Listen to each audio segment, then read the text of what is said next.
Bienvenidos al primer episodio de la cuarta temporada de Craft Courier.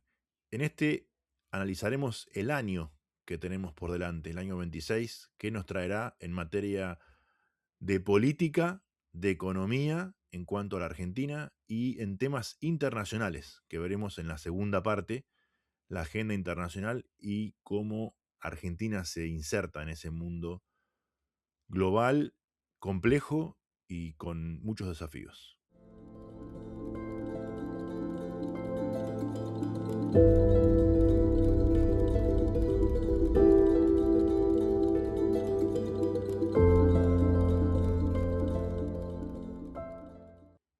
Hola Agustín, ¿cómo andás? Cuarta temporada.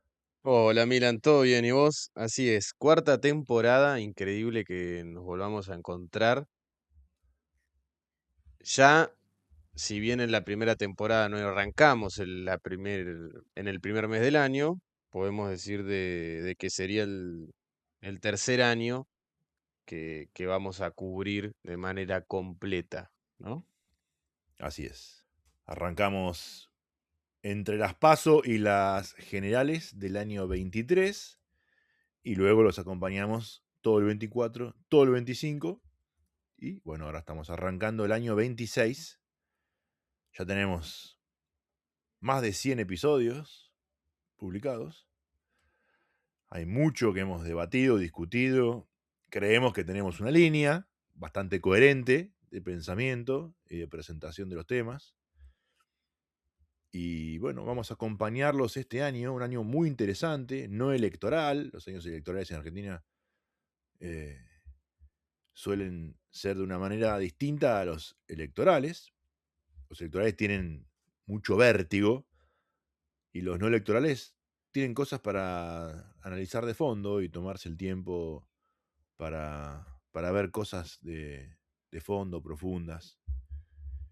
Y eso también es lo que queremos plantear en este primer episodio, tratar de hacer una prospección de lo que va a venir en el año, en todo el año, eh, en dos grandes temas, ¿no?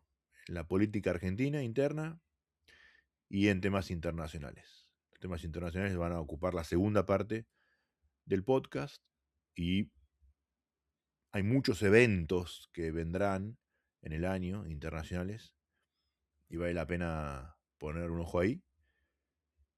Y la política argentina, que, bueno, como dijimos, no será año electoral, pero no va a dejar de traernos cosas para analizar. Va a ser un año muy interesante porque va a ser el primero en el cual nos vamos a poder sentar, lo digo como ciudadanos argentinos, a realmente pensar la situación. Y lo digo porque el 23, primer año no de la vida, sino de que existe Craft Courier, en el 23 fue un año electoral y un año bastante caótico. Recordemos que si bien el número de inflación no deja de ser un dato, sino una estadística que por ahí uno no lo puede percibir, no lo puede tocar, realmente la sensación de vivir en Argentina era bastante agobiante y parecía que se estaba yendo todo, ¿no? Y que se estaba desarmando de a poco el país. Luego el 24 fue un año de conocer a este fenómeno político que nació de resultado de esa campaña y de esas elecciones, que fue el de Javier Milei. En el 25 mucho no podíamos sentarnos a pensar porque era un año electoral, en medio de campañas, que como sabemos en Argentina son bastante extremistas, constantemente corriendo detrás de una primicia, la volatilidad que por ahí pareció ver detrás del dólar y el salvataje del Twitter, del tweet, perdón, que llegó de los Estados Unidos. Entonces, se hacía un poco complicado. Ahora parece ser un año más tranquilo, que no significa que haya una Pax mileísta, sino sentido tranquilo de que tenemos un tiempo que no tenemos que estar necesariamente corriendo detrás de algo. Es cierto que va a haber vencimientos de deuda y que las reservas del Banco Central no son las mismas de las reservas del Banco Central de Brasil, pero vamos a estar un poco más tranquilos, o por lo menos creo que así vamos a arrancar el año. Recordemos el tercer año de Mauricio Macri, que arrancaba de la misma manera, después de una Eh, elección ganadora, y en mayo del año 2018 eh, se desbarrancó el gobierno completamente, con una subida del dólar brutal. No estoy diciendo que vaya a pasar eso ahora, estoy diciendo que así fue ese tercer año que había iniciado con buenas expectativas. Recordemos, el 17 había sido buen año económico, de crecimiento. eh, y lo mismo el gobierno de Alberto Fernández, ¿no? El tercer año, el 22, lo agarró con una sequía terrible, real, ¿no? Algo extraordinario de la naturaleza, pero un gobierno que ya venía tan valiente le agarró esa sequía y lo terminó de hundir. Vamos a analizar un poco el panorama argentino, a ver cómo se para este gobierno en su tercer año de mandato.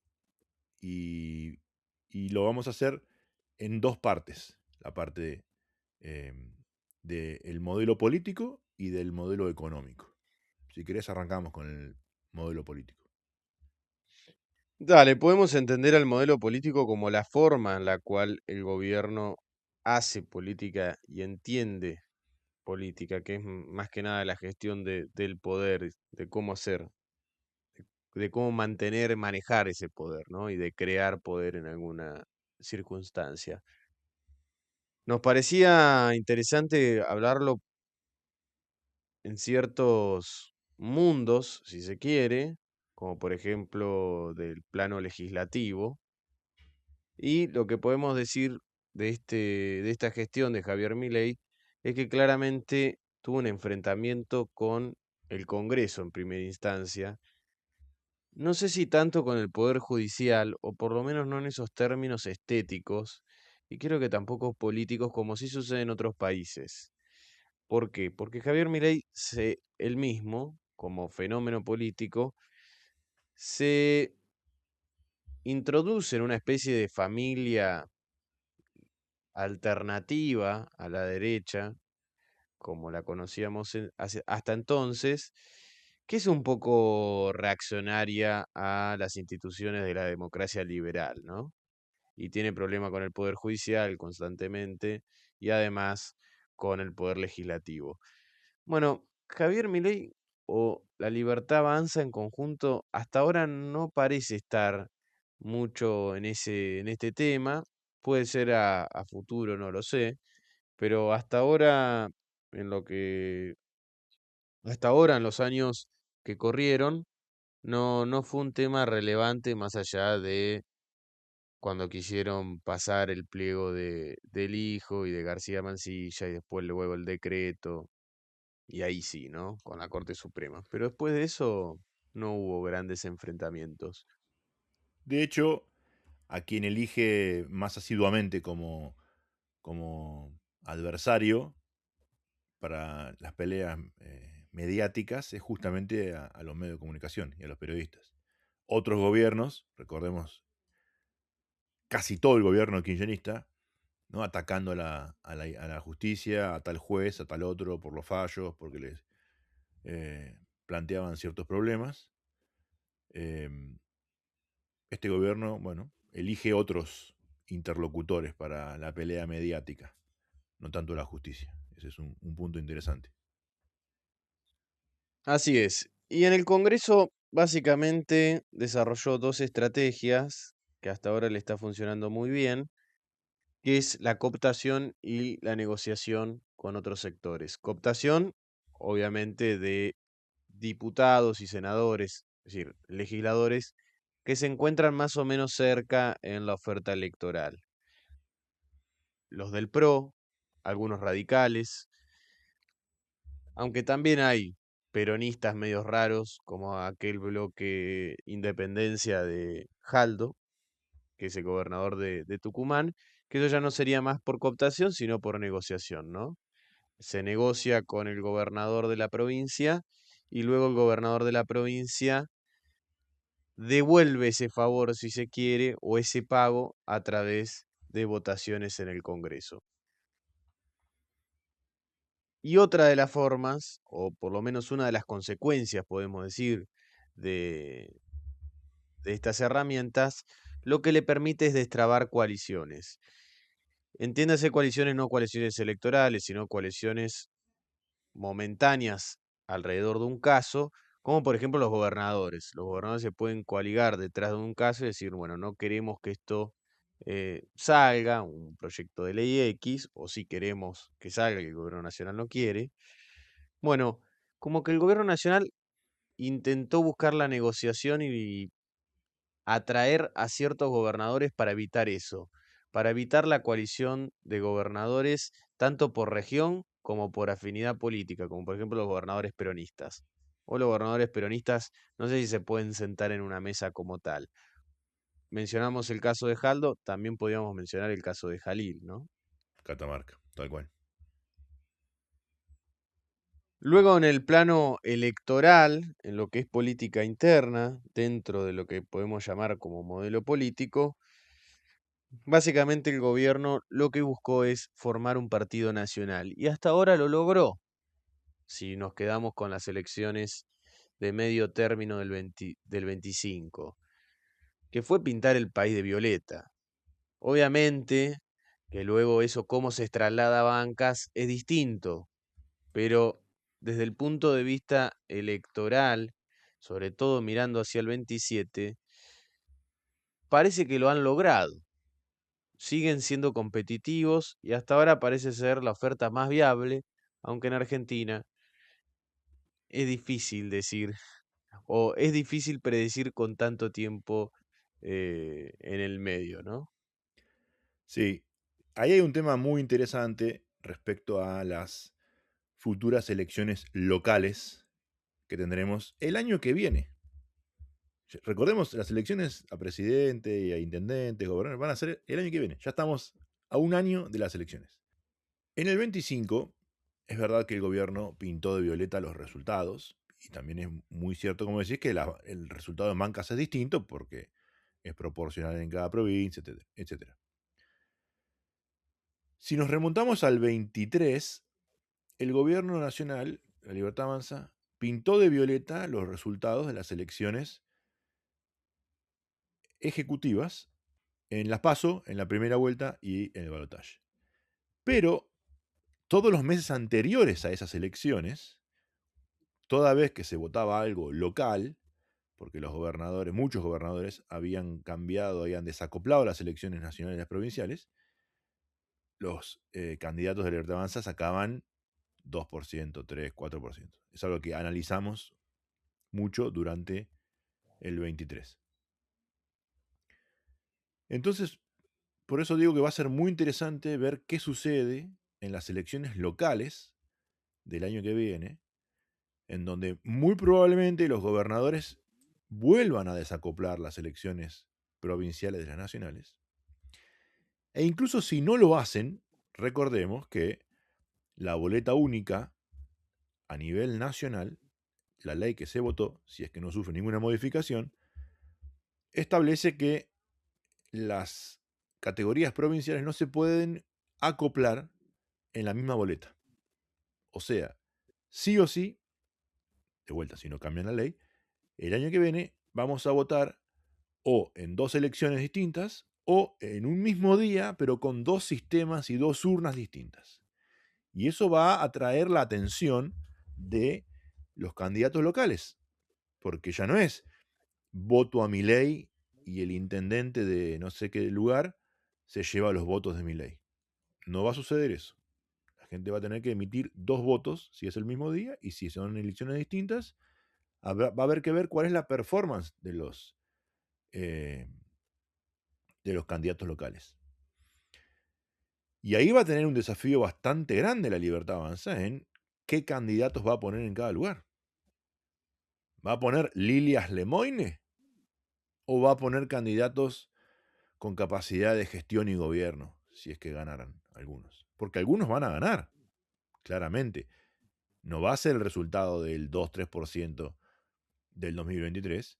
Van a tener más competitividad. Ahora son un partido nacional, ¿no? Están en el gobierno, tienen funcionarios que probablemente sean candidatos, pero va a ser interesante ver qué candidatos ubican a nivel local en cada una de las provincias. Y va a ser un desafío, repito, cuáles son los candidatos que vayan a poner. Va a tener que funcionar muy bien la fórmula X es mi ley, como fue durante la campaña del 2025. Y además, como dijiste, son ejecutivas. Y generalmente el votante tiene otro sentimiento con las ejecutivas. En las legislativas puede ser que sea un poco más liviano y bueno, vemos el qué onda, ¿no? Claro. Ya en el ejecutivo y el perfil del candidato juega mucho, además de quién lo patrocine, teniendo en cuenta que son dos sistemas de votación distintos. Otro de los aspectos que podríamos hablar o de estos planos, mundos respecto a la política interna es la estética y la comunicación, ¿no?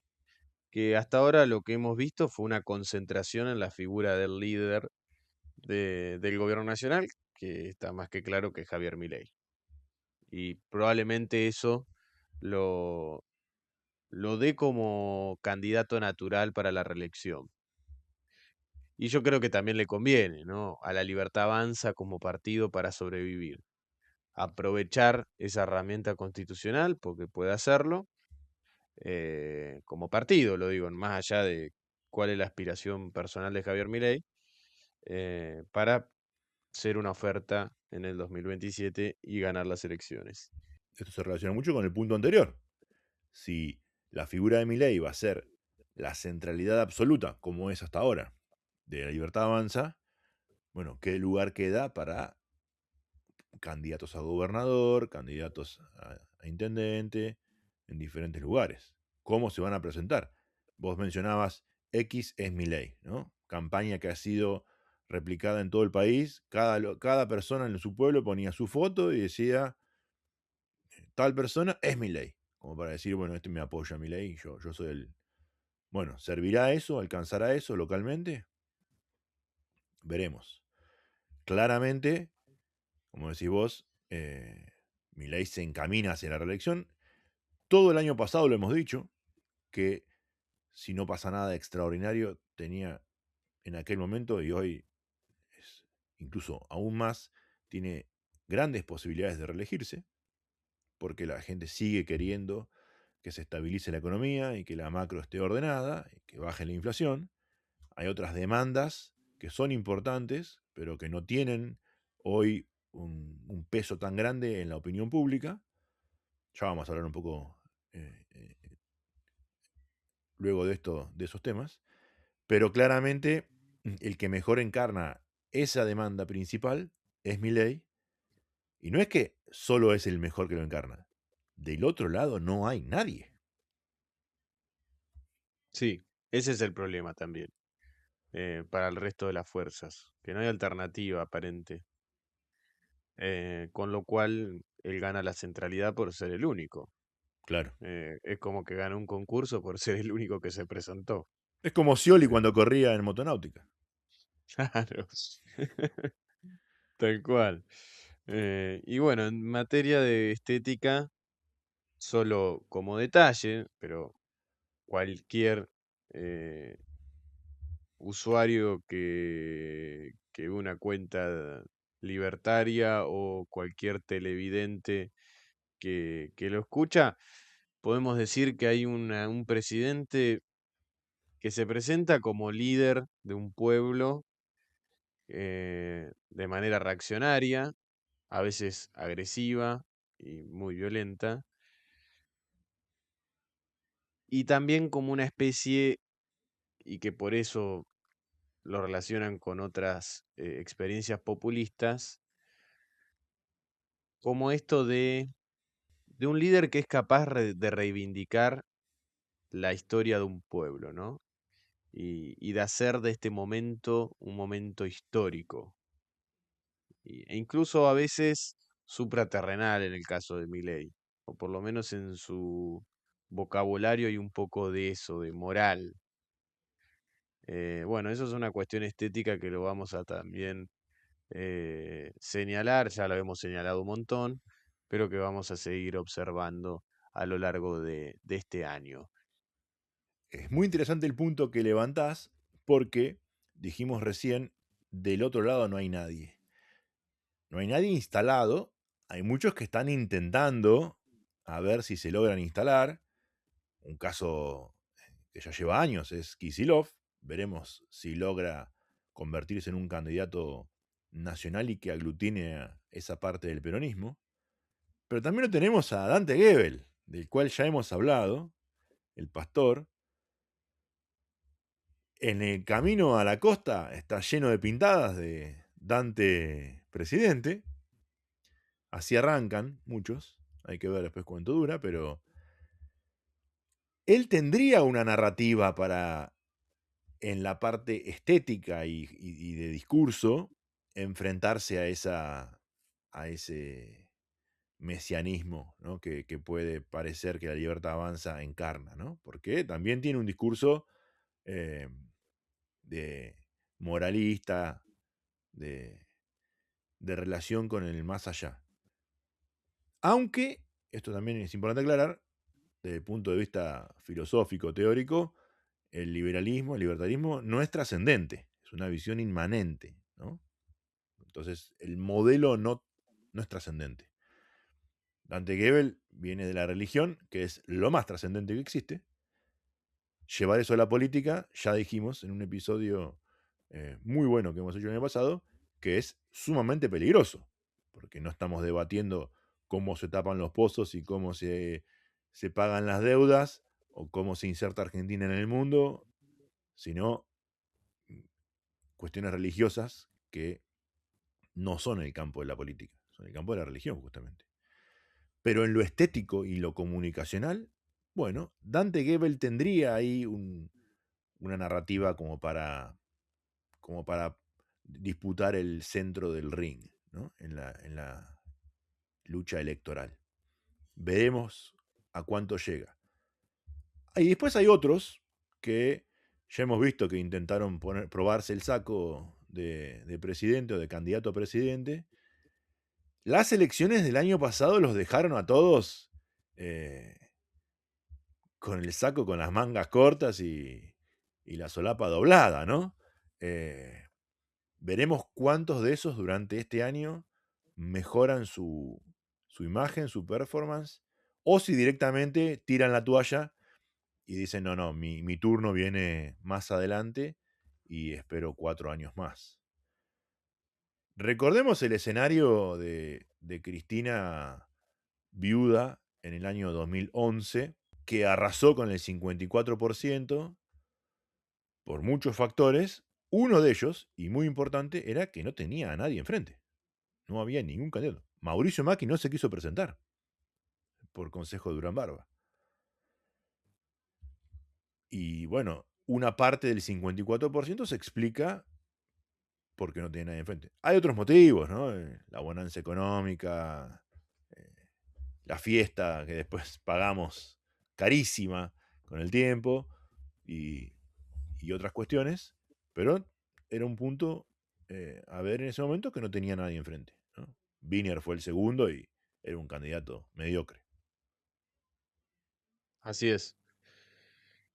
¿Qué temas relevantes vamos a ver en el corto plazo? Y con corto plazo me refiero a la semana que viene, la otra, así en el mes de febrero. Básicamente podemos hablar de dos, que coincide con temas que se van a tratar en las sesiones extraordinarias que ya han arrancado en el Congreso Nacional. La baja en la edad de imputabilidad en materia de seguridad, que ya ahora vamos a hablar un poco más en profundidad sobre eso. Y el segundo tema va a ser la reforma laboral, ¿no? Esto va a ser dos temas que se van a levantar muchísimo y que ya se han levantado hace unos días. No es que aún no haya sucedido, pero sí cada vez vamos a ver un poco más presente estas discusiones en la opinión pública, por lo menos. Y que está bueno, ¿no? Está bueno que se levanten porque más allá de que puedan reformarse leyes y demás, el tema laboral es fundamental, generar una modernización, como dice el gobierno, creo que es un concepto correcto. Eh, Todo nuestro sistema laboral legal laboral, ¿no? El marco regulatorio es muy antiguo, el mundo ha cambiado muchísimo y la gente demanda también que haya una modernización del sistema de contratación, de muchas cuestiones, de cómo se regula la vida en el trabajo. Así que, bienvenido el debate. Eh, el gobierno tiene muchos argumentos y tiene muchas personas que vienen trabajando el tema en, en, eh, en el Congreso y previamente. Veremos qué aportan los partidos de la oposición o los partidos incluso dialoguistas a que sea una buena ley y que nos traiga efectivamente desarrollo. Sí, yo creo que uno de los puntos que tendríamos que ver luego con el tiempo, en caso de que se apruebe, que yo creo que se va a aprobar sin mayores sobresaltos, es qué efectos va a tener sobre la cantidad de empleo en blanco, Ahí está el punto, tal principalmente. cual. Más allá de la cuestión de salarios y derechos, ¿no? Del trabajador, y uno puede discutir ahí. Pero creo que donde deberíamos poner el ojo es si logra terminar con uno de los grandes problemas que tiene la Argentina en materia laboral, que es que la mitad de los trabajadores estén en negro Sí. o de manera ilegal. Así que vamos a poder discutir qué tan efectiva fue la modernización laboral en caso que se apruebe, si al año esa tendencia se revirtió. No que desaparezca, pero que por lo menos cambie un poco la composición. Ahora vamos a completar un poco el tema cuando hablemos del modelo económico, porque hay cuestiones de inversión, de creación de empleo que tiene mucho que ver con eso. Pero me gustaría que fuéramos al otro tema, que es la baja de la edad de imputabilidad y todo lo que tiene que ver con la seguridad y el discurso de la seguridad que el gobierno nacional ha levantado en los últimos semanas, meses, con mucha fuerza. Primero que no es algo nuevo. La cuestión de la inseguridad viene de hace muchísimos, muchísimos años en Latinoamérica, si se quiere, en general, pero incluso también en Norteamérica, si queremos sumar a Estados Unidos y México. Creo que es un gran tema, es sumamente interesante para hablar. Es verdad que la cuestión de inseguridad en los últimos años ha sido cada vez más importante en la región y por eso podemos explicar la figura de Bukele, ¿no? En El Exacto. Salvador. Y en parte también Bolsonaro, ¿no? Que tiene una pata en el tema seguridad dentro de su discurso y su narrativa muy importante. Así es. Lo que no debemos hacer, creo, si uno quiere discutir y entender, comprender y criticar la realidad, es mezclar los escenarios. Porque no es lo mismo, y si uno cree que con el diagnóstico que se hace en un lado lo puede repartir para todos en los casos iguales, y va a cometer un gran error. Es como estar en un hospital, tomarle el diagnóstico uno, darle esa solución a ese paciente y después aplicárselo a todo el resto de pacientes que haya en el hospital. Y bueno, probablemente los resultados no vayan a ser los mismos. Y no lo digo en específico con Bukele, sino que hay una gran confusión en materia de seguridad, de creer y primero de confundir todos los problemas. Y podemos hablar muchísimo de esto, pero en materia de seguridad en los 90 en Brasil nacen en las grandes ciudades. Y es un tema que empieza a repercutir tanto en Río de Janeiro como en Sao Paulo mayormente, que realmente tenía altas tasas de homicidio cada 100.000 habitantes. Era una de las ciudades más peligrosas de Sudamérica. ¿Por qué? Mayormente por dos cuestiones, o tres podemos decir, aunque una se puede englobar, eh, una puede englobar a todas. El narcotráfico o el microtráfico y drogas de mala calidad, cual generaba esa sensación de adrenalina y personas que realmente habían perdido el rumbo en su vida y no hacían otra cosa que salir a delinquir y eso seguía estando en el mismo circuito luego para comprar droga. Luego, obviamente, la disputa entre bandas, que no tiene que ver con una cuestión de seguridad necesariamente, pero sí bandas que peleaban por territorio y que eran muy salvajes y se mataban entre sí y que a veces terminaban matando a ciudadanos que no tenían nada que ver. Y otra cosa es una cuestión de marginalización total en Brasil y que realmente parecía como que había un destino de violencia y que era el único mundo en el cual podían habitar. Eso sucedió en Sao Paulo, por ejemplo. Y la solución, si bien el Estado de Sao Paulo intentó llevar a cabo algo, estaba Fernando Enrique Cardoso en su momento como presidente, y él siempre dijo que Sao Paulo era un gran problema social, él es sociólogo, era un gran problema, era un desastre Sao Paulo. ¿Quién lo terminó arreglando? Bueno, algunos dicen el Estado, otros dicen el narcotráfico mismo, las bandas narcotraficantes hicieron lo suyo. Hasta incluso instituciones religiosas también habían hecho lo Claro, suyo en sí, sí. Brasil para intentar paliar la situación Ahí crecieron muchísimo las iglesias evangélicas. totalmente, y justamente por esto de la marginalización, que realmente había zonas que eran marginales completamente y que hoy siguen existiendo en algunos lugares en Brasil. ¿Eso en Argentina sucede? Sí. A otra escala, creo que Argentina está yendo una tendencia en eso, y sobre todo en los grandes centros urbanos, y que para mí es el gran problema que tiene Argentina para dentro de los próximos 30 años. Pero no hay que confundir y creer que estamos en el medio del Salvador, como fue el caso de Salvador, que Salvador no vive una situación como la de Sao Paulo. Creo que fue mucho peor incluso de El Salvador, porque habían bandas que realmente controlaban territorios y que no existía ni siquiera un ápice de justicia, de Estado, de Estado de Derecho. Y voy a decir otra cosa, hoy tampoco existe Estado de Derecho en No, El tal cual. Salvador. Y la solución de Bukele a esa situación de El Salvador, bueno, sí, realmente hoy no hay asesinatos de maras o salvatrucha o secuestros o algo por el estilo y puede ser que gente camine con tranquilidad. Pero también hay muchas violaciones de otros derechos, y no me refiero a los que están encerrados, que también incluso pueden haber, es decir, sino de los que están afuera. Porque ahora está todo bien, pero la cosa cuando se complique, y bueno, no sé Bukele hasta qué punto nos va a seguir erosionando las instituciones. Porque así también arrancó, no con el tema de la cárcel, pero sí erosionando instituciones de la democracia liberal, Chávez. Exacto. Y miren cómo terminó sacándoselo a Maduro de encima. De una forma bastante rara.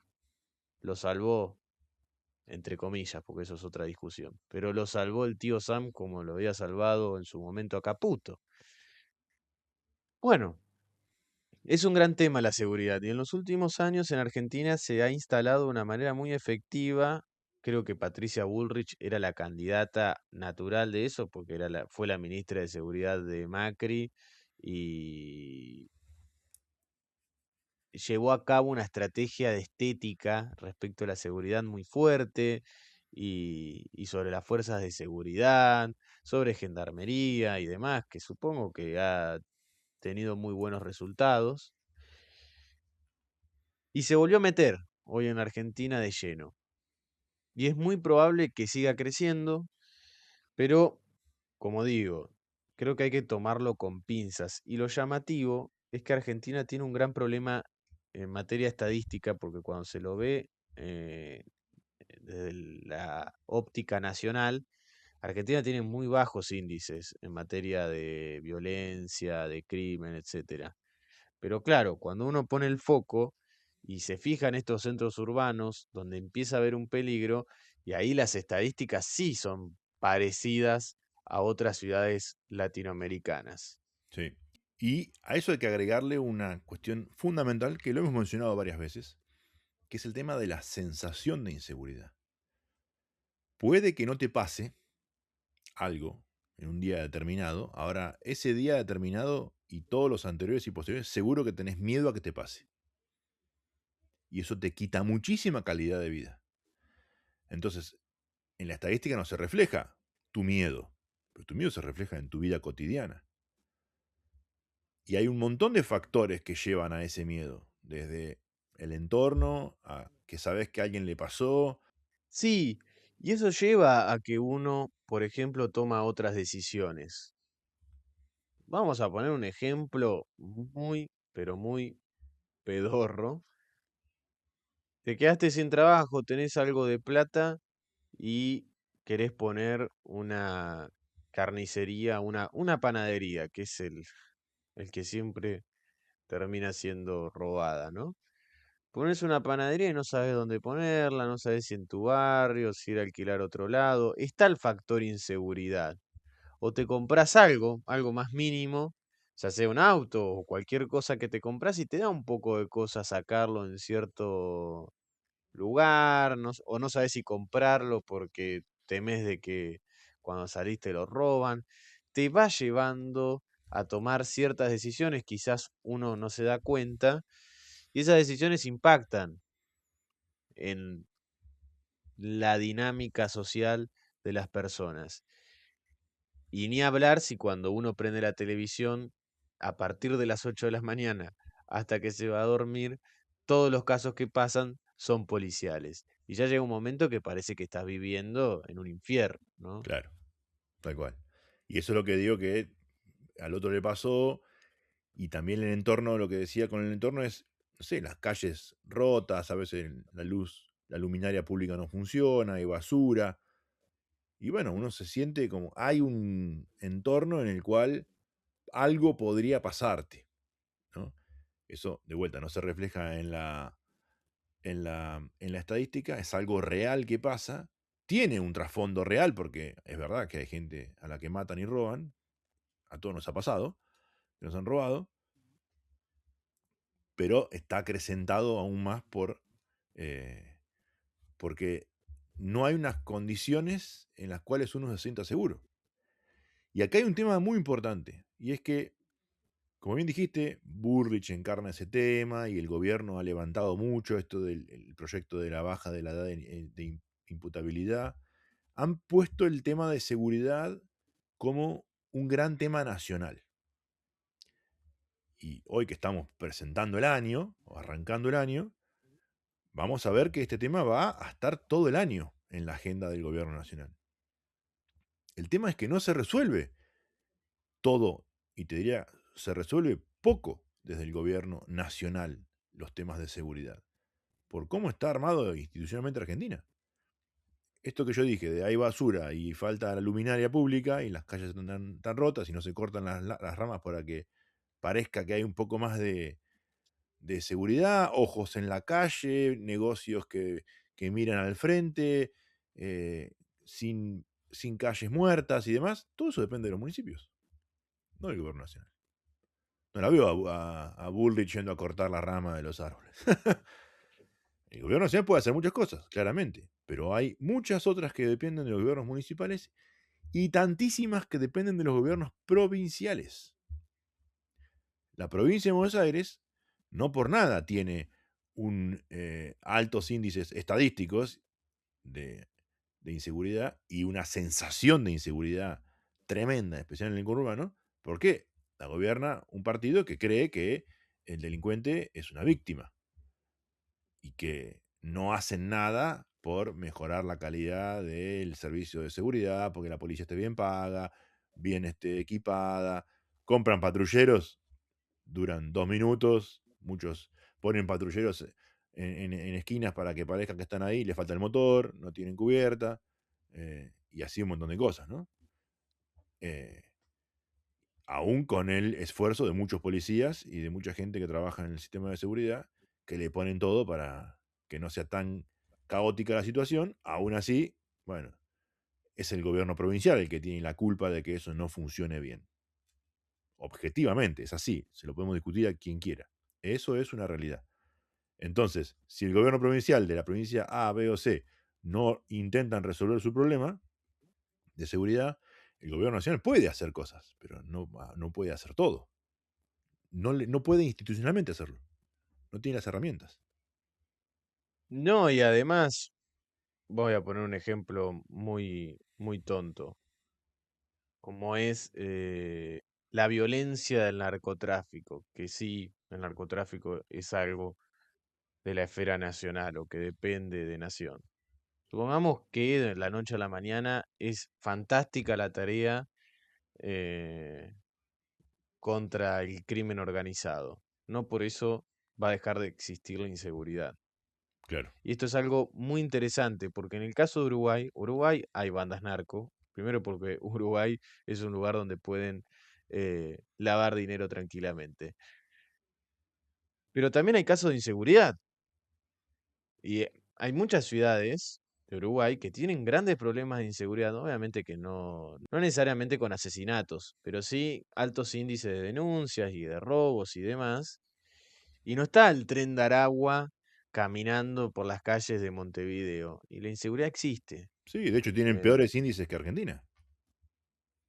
por lo tanto, es un problema que no es tampoco tan fácil resolver y como vos muy bien señalaste, es interjurisdiccional. Requiere de la acción, por lo menos, de los estados en los distintos niveles.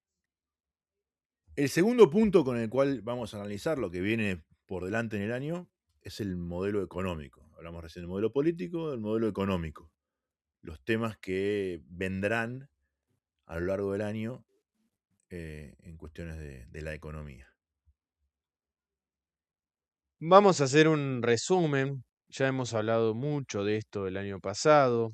Entendemos que en el comercio internacional el gobierno lleva adelante una idea de tres centros neurálgicos para la economía, que es la minería, los hidrocarburos y la agroindustria.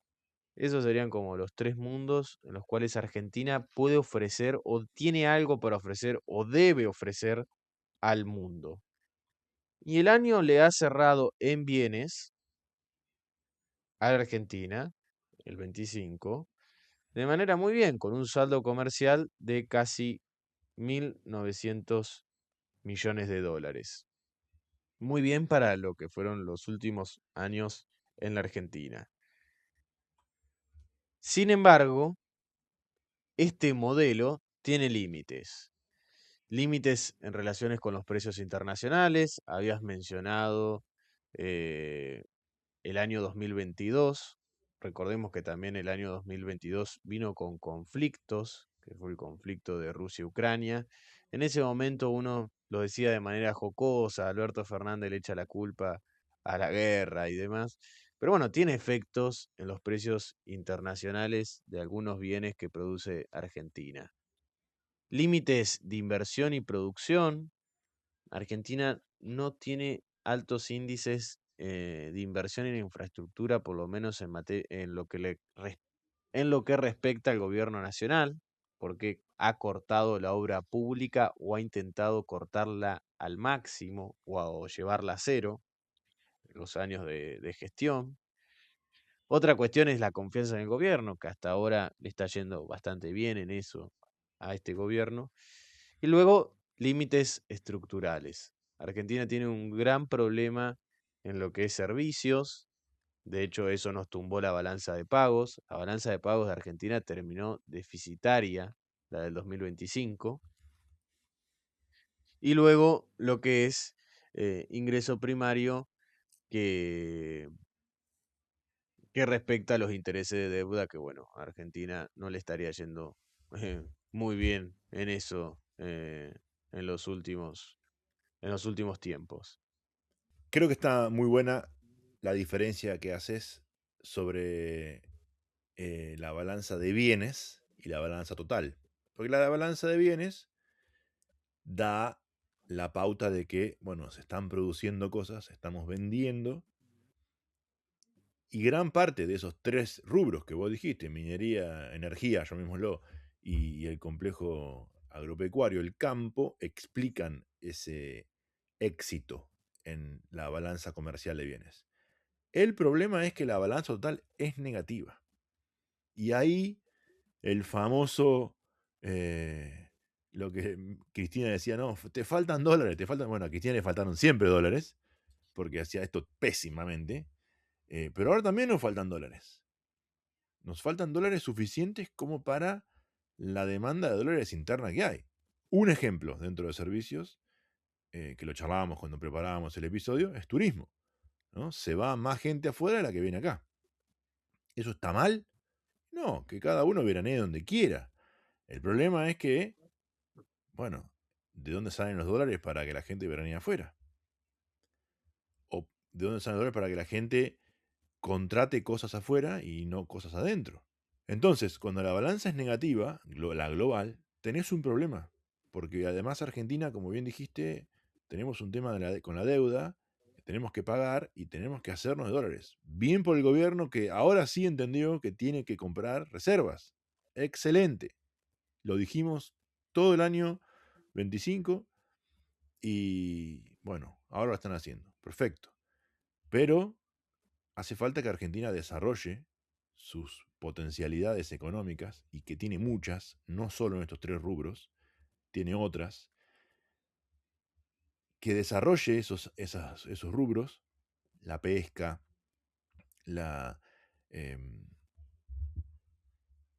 la infraestructura de datos, ¿no? Los servidores y demás, la economía del conocimiento, energías renovables, no solo vaca muerta, em, y otros rubros que Argentina podría desarrollar. El tema es que para desarrollar esos otros rubros hace falta, como dijiste, infraestructura. Desde caminos hasta transporte de energía. Y bueno, ese es un tema que creo que nos va a acompañar todo el año, ¿no? Cómo desarrollar o qué va a pasar con esos rubros en materia exportadora y en materia interna también. Porque estos tres rubros de minería, energía y el campo dan números positivos en la economía, no solo en las exportaciones, en la economía interna. Pero están muy localizados geográficamente. Tenés que irte a Pehuajó, o tenés que irte a Catamarca o a Vaca Muerta, a Neuquén. Ahora, ¿qué pasa en el conurbano? Y ahí creo que es donde viene el segundo gran tema de la economía, que es el tema de los salarios deprimidos, ¿no? Y de la capacidad de compra del salario. En los últimos episodios del año pasado mencionábamos un tema muy importante, y es este concepto de el salario disponible después de que pagás las grandes cuentas, ¿no? El alquiler, los servicios públicos, los impuestos, etc. ¿Qué te queda para el asadito? Pongámoslo así, ¿no?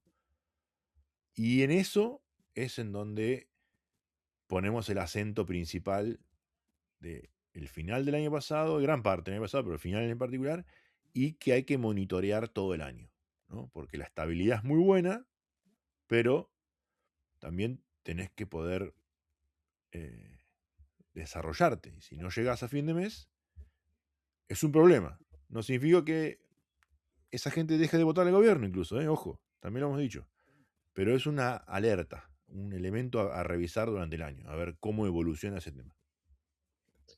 Sí, uno de los temas que me parecen muy interesantes para tratar en el año es, por ejemplo, la deuda doméstica, es decir, la deuda que tiene cada familia en su cuenta, en su casa. Que hay Sí. muchos que están estudiando eso en lo que es microeconomía en Argentina. En los últimos años han aparecido algunos trabajos al respecto, porque es algo muy interesante y no necesariamente en relación de si vota el gobierno o no vota el gobierno, es decir, sin importar el comportamiento electoral de esa persona. Pero tampoco se puede vivir así, Ujú, tal cual. pagando el mínimo de la tarjeta todos los meses, porque es una vida bastante complicada. Sí. Y en relación con los salarios deprimidos, si bien hay solo datos hasta noviembre, porque los datos de diciembre se van a publicar entre la segunda y la tercera semana de febrero en el INDEC, y bueno, demuestra que el sector registrado ha perdido en comparación con la inflación, según los datos del INDEC. Está bien, tienen un error estadístico, es decir, hay un margen de error. Podemos, si somos buenos con el gobierno, estar ahí, al borde. Es decir, aún falta empezar a sentir esa especie de, che, bueno, puedo empezar a ahorrar, puedo destinar dinero para tal cosa, como vos bien dijiste, uno puede decir para el asadito queda un poco medio de fiesta, pero para el consumo Es y un el concepto, consumo, sí, sí. sí, sí, lo entiendo, para el consumo o para cualquier cosa como es viajar, como es la educación de un hijo o lo que sea, ¿no?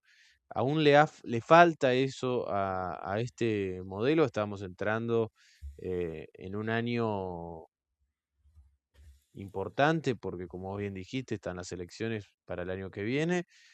Bueno, veremos si este año empieza a remontar un poco. Y en una buena, que no quería dejar pasar, cuando habías mencionado la infraestructura en el modelo económico, bueno, un poco de la modernización laboral es empezar a tocar estas cuestiones, si bien no es la infraestructura dura, real que uno ve, pero sí la infraestructura legal que le permite a alguien tomar o no crear o no un puesto de trabajo, por ejemplo. Bueno, el gobierno parece que se está empezando como a interesar en ese mundo, que recordemos los años que han pasado hasta ahora, era como, bueno, arréglense ustedes. Claro. A mí eso no me importa. Sí, sí, sí.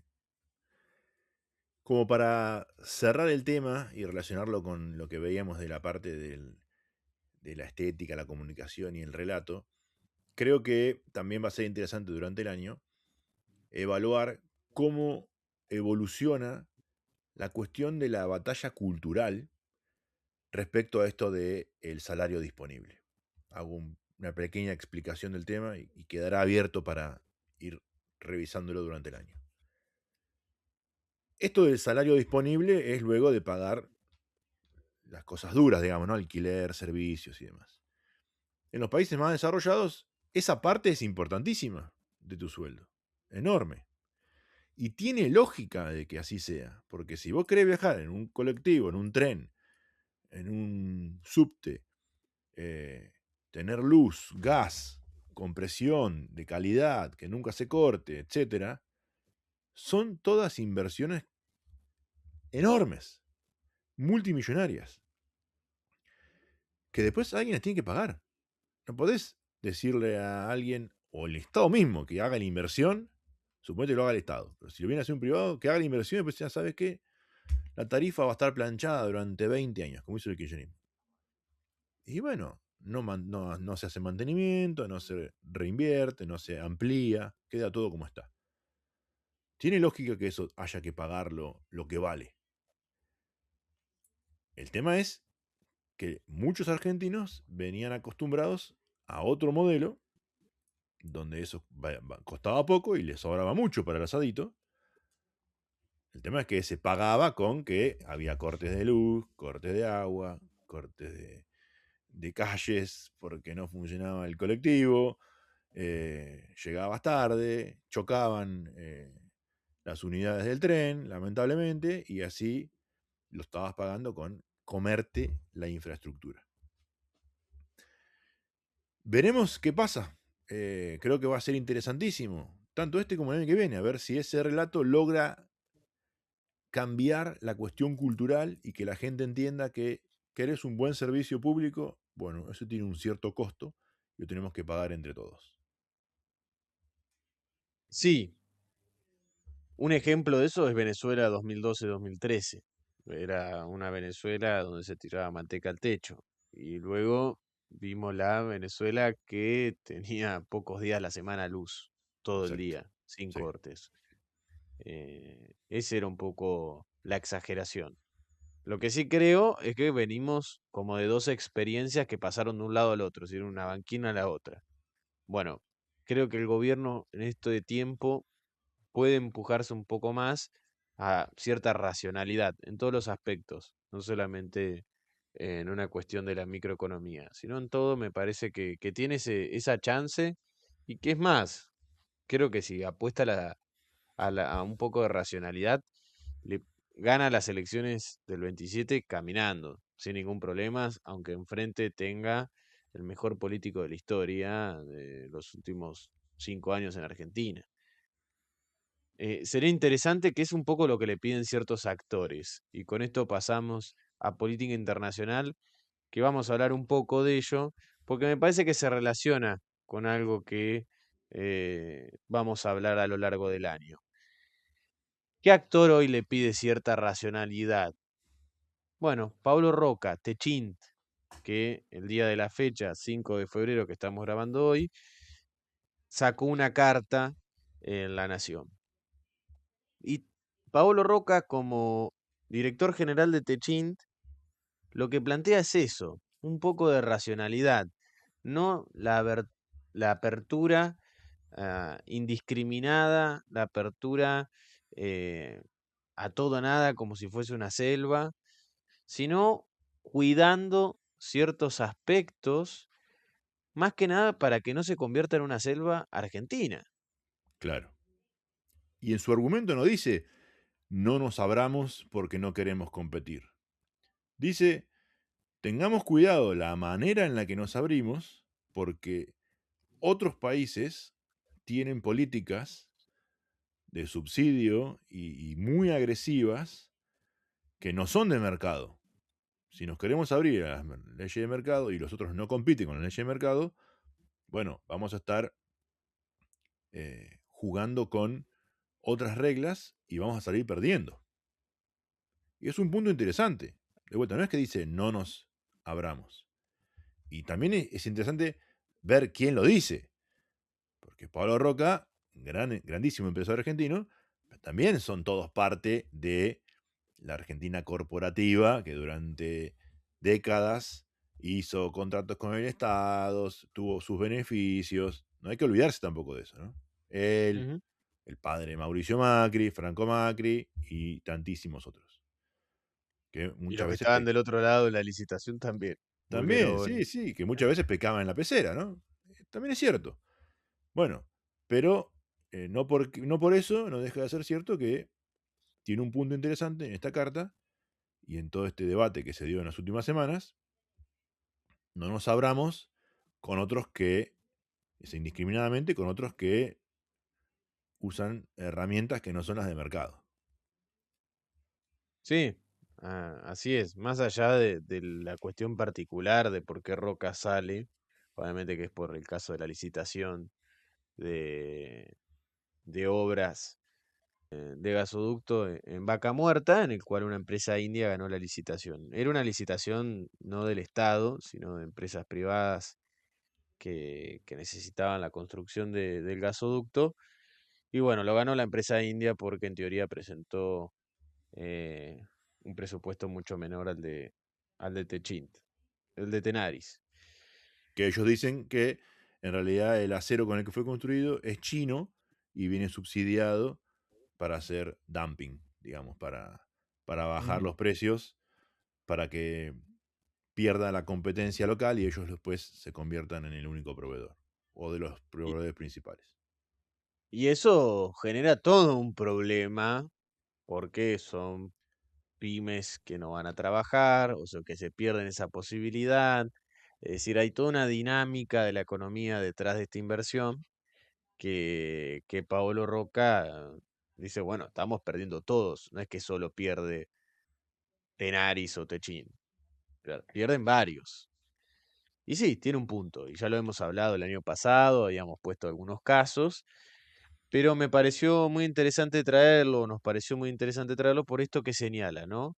Que menciona a otros países del mundo que están llevando a cabo ciertas estrategias. Porque si bien uno lo tiene en la figura Trump como el Mr. Arancel, y como que es el único que aplica aranceles de manera indiscriminada, es verdad que hizo una gimnasia bastante rara y ya parece ser un método, esto de te pongo arancel a vos, te lo saco, te los pongo, si venís y me abrazás, te lo saco, y toda esa cuestión. Lo están haciendo varios países, no es solo él. China también, la India también, países del primer mundo también, lo- la, comu- La Unión Europea lo ha hecho siempre, Sí, sí. eh, Brasil otros también. países, Brasil. Entonces, no es solo Trump el mundo del arancel. Es una tendencia en el mundo para intentar cuidar las industrias nacionales y Argentina en ese caso, o en este caso, decidió abrirse a lo salvaje. Por ejemplo, con el RIGI, que es lo que le permite el marco regulatorio para que esto suceda. Y es interesante porque las potencias en esta situación empiezan a discutir entre sí, y tenemos el caso de Estados Unidos, tenemos el caso de la India y tenemos el caso de China, por mencionar algunos, pero hay varios. También está la Unión Europea, también está Rusia. Y Argentina, por lo menos una cuestión estética, el gobierno nacional se acerca mucho a una potencia, prescindiendo de las demás. Porque también hay que tener en cuenta que si bien se viene un mundo que es bastante dificultoso entenderlo o complejo, sobre todo con el mundo de los aranceles y los conflictos, pero si vos vas a hablar con uno solo, como aparenta ser, y va a ser complicada la situación, porque te puede llegar a pasar el tren por delante. Esto lo vamos a ir profundizando en el año. Yo, en particular, no creo que aún Argentina se haya casado. Acá Miran puede tener otra visión. Claro, hemos discutido mucho en las últimas semanas sobre el tema, previo a volver.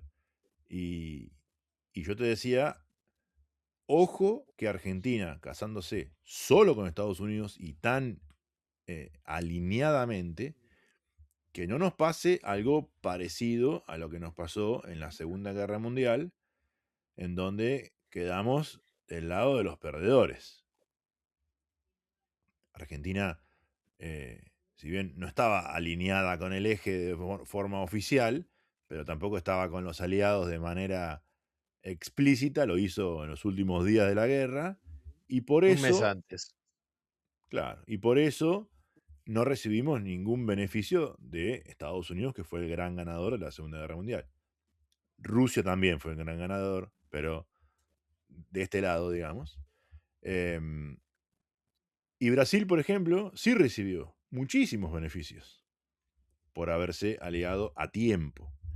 Entonces nosotros fuimos a destiempo, ¿no?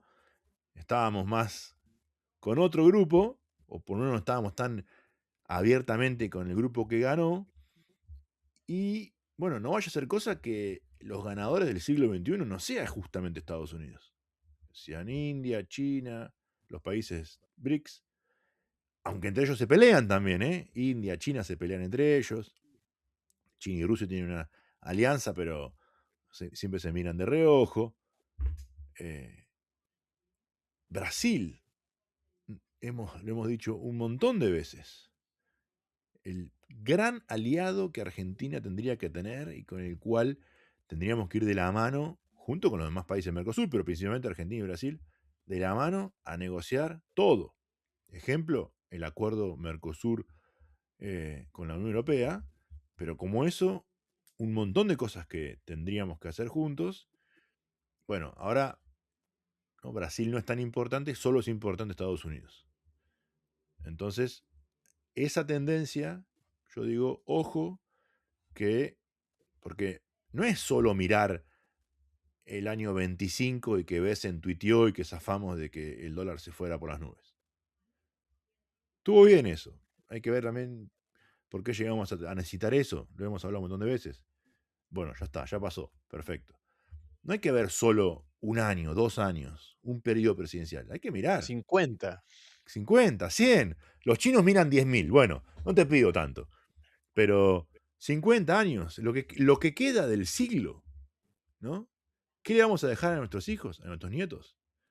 Bueno, si nos aliamos con el que no estamos tan seguros si va a ser el gran ganador, puede que estemos desaprovechando otra nueva oportunidad. Hay muchos en Argentina que les gusta Miami, el sueño americano, las películas, Hollywood, ¿no? Y dicen, no, tenemos que aliarnos con Estados Unidos porque es el faro de Occidente. ¿Y no sería mejor que nos aliemos con Estados Unidos y con la Unión Europea y con los chinos y con los indios y le vendamos a Vietnam, a Egipto, a Nigeria, seamos aliados estratégicos con Brasil? ¿No sería mejor eso? Solo en películas el mercado indio vuela. Es Hollywood más grande quedó que Hollywood. Bollywood es más grande que Hollywood. chiquito, sí, totalmente. Realmente es una lástima. ¿Cuál es la diferencia con Milan? Yo creo que aún Argentina no se ha casado completamente con Estados Unidos. Creo que sí está surfeando una ola y como que lo estamos viendo y cuando se está por caer decir, bueno, y si se estaba cayendo, estaba trastabillando hace 20 metros. Sí creo que para que no suceda eso, tiene que, o sea, creo en la misma solución, tiene que aliarse a Brasil, pero también considero que Brasil tiene ese problema, no es solamente un problema, no es que hay no hay un infante con problema de atención y está sentado en la Casa Rosada. Hay dos infantes con problemas de atención y uno está en el plan alto y el otro está en la Casa Rosada, porque los dos realmente decidieron no hablarse más. Obviamente que puede ser que haya sido más agresivo en su momento Javier Milei, pero tampoco Lula da Silva me parece que estuvo a la altura de las circunstancias, cuando en el pasado ha sido un gran presidente en materia de diplomacia. Bueno, un ejemplo que vos me mencionabas mientras preparábamos era eh, la firma del acuerdo Argentina, perdón, la firma del acuerdo Mercosur-Unión Europea, que Lula no participó de la reunión final en Asunción. Sí, no fue a la cumbre y la recibió a von der Leyen en Río de Janeiro y luego von der Leyen viajó y toda la comitiva viajó a Paraguay y Lula no fue.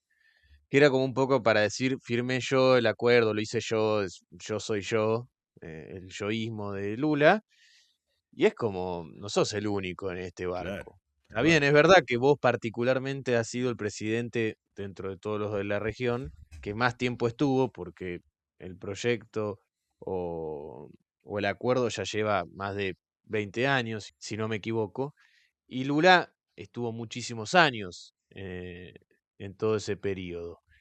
Pero eso no significa que seas el dueño de la pelota o el dueño de la cancha. Y me parece que en otras circunstancias Lula ha sido un poco más inteligente. Creo que ahora se dejó llevar por la ola y fue bueno. Yo también me subo a esta reaccionario. Pero es interesante porque no necesariamente responde a cuestiones ideológicas. Porque también está Petro en Colombia. Y esto no lo quería dejar pasar. Petro hace muy poquito estuvo en los Estados Unidos y por lo menos desde Twitter tuvo una relación bastante rara. Subió la foto en la cual Trump le dedicó un libro suyo en el cual le dice, sos una gran persona, y Petro lo muestra emocionado en Twitter de que Trump lo felicitó. No, es raro. O sea, no solamente los que se dicen de derecha miran hacia el norte, sino que también hay presidentes como Petro que eh, necesitan ese ojo, ese buen visto del tío Sam. Bueno, veremos durante el año cómo evoluciona la relación de Argentina con Estados Unidos y hacia dónde se perfila, ¿no?